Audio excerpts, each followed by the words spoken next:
नमस्कार दोस्तों, आज बात करेंगे आइसेंथाल्पिक प्रोसेस की। आइसेंथाल्पिक प्रोसेस क्या होती है? आइसेंथाल्पिक प्रोसेस एक थर्मोडायनामिक प्रोसेस होती है जहां पर एंथैल्पी जो है सिस्टम की हमेशा कांस्टेंट रहती है। अगर सिंपल सी बात करें कि हमें कोई भी चेंज नहीं मिलता जो टोटल हीट कंटेंट होता है सिस्टम का ड्यूरिंग प्रोसेस। अगर इसका यूज़ हम देखें मेनली जो है रेफ्रिजरेशन और एयर कंडीशनिंग सिस्टम्स में किया जाता है। एंथैल्पी जो है एक तरह से हमने इसका फॉर्मूला भी पहले पढ़ा था H=U+PV, यानी कि ये जो होती है total energy of A system होती है जिसके अंदर इंटरनल एनर्जी होती है और प्रोडक्ट होता है प्रेशर और वॉल्यूम का। आइसेंथैल्पिक प्रोसेस के अंदर जो चेंज इन एंथैल्पी होगी यानी कि जो डेल H होगा वो हमेशा जीरो होगा, =0 रहेगा। इसके अंदर कोई भी हीट ट्रांसफर नहीं होगी यानी कि एडियाबैटिक प्रोसेस होगी। कोई भी work done by the system और ऑन द सिस्टम जो है वो नहीं किया जाएगा।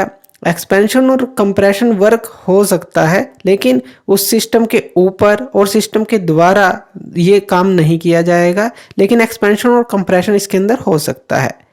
और मेनली जो है इसका एग्जांपल अगर हम लें वो होती है थ्रोटलिंग प्रोसेस, जिसके अंदर हम जो एक गैस को हाई प्रेशर गैस को एक रिस्ट्रिक्शन से गुजारते हैं या पोरस प्लग से गुजारते हैं और इसके अंदर उसके प्रेशर के अंदर टेम्परेचर के अंदर चेंज आता है। यानी कि जो हमने बात की कि इसके अंदर एक्सपेंशन और कंप्रेशन जैसे हमने बात की वो हो सकता है लेकिन कोई वर्क डन बाय और ऑन द सिस्टम नहीं होगा। अब इसके अंदर आता है एक जूल थॉम्सन कोफिशिएंट जो समझना हमें बहुत ज़रूरी है। अब जो कॉमन एग्जांपल है आइसेंथैल्पिक प्रोसेस का वो यही है। इसके अंदर क्या होता है जब गैस एक्सपेंड करती है एक पोरस प्लग से या फिर थ्रोटल वाल्व से और उसकी एंथैल्पी जो है लेकिन वो कांस्टेंट रहती है। अब जो जूल थॉम्सन कोफिशिएंट है ये एक तरह से बताता है कि जो टेम्परेचर चेंज है गैस का आइसेंथैल्पिक प्रोसेस के दौरान वो किस तरह का होगा। अगर पॉजिटिव कोफिशिएंट की बात करें जो टेम्परेचर यानी कि डिक्रीज होगा तो कूलिंग इफेक्ट हमें मिलता है। नेगेटिव कोफिशिएंट की बात करें तो टेम्परेचर इंक्रीज होगा, हीटिंग इफेक्ट हमें वहाँ पर मिलता है। और इन्वर्जन टेम्परेचर जो होता है ये टेम्परेचर वो होता है जहाँ पर कोफिशिएंट जो होता है ज़ीरो रहता है।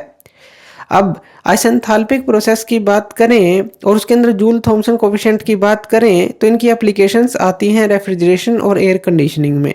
अगर हम आइडियल आइसेंथैल्पिक प्रोसेस की बात करें तो हम एज्यूम करते हैं कि कोई हीट ट्रांसफ़र या फिर वर्क नहीं होता, लेकिन अगर रियल वर्ल्ड प्रोसेसेस की बात करें तो उनमें तो कुछ ना कुछ एनर्जी लॉस होता ही है।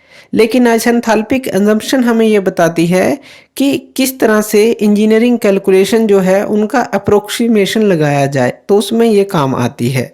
तो आइसेंथैल्पिक प्रोसेस जो हैं वो बहुत सारी थर्मोडायनामिक सिस्टम्स को समझने में हेल्प करती हैं और एक कंसेप्ट जो है कांस्टेंट एंथैल्पी का और जो जूल थॉम्सन कोफिशिएंट का इसको समझने में हेल्प करती है। तो थैंक यू वीडियो देखने के लिए और इसी तरह की वीडियोस के लिए आप हमारे चैनल लर्न एंड ग्रो पे हमें सब्सक्राइब कर सकते हैं। धन्यवाद।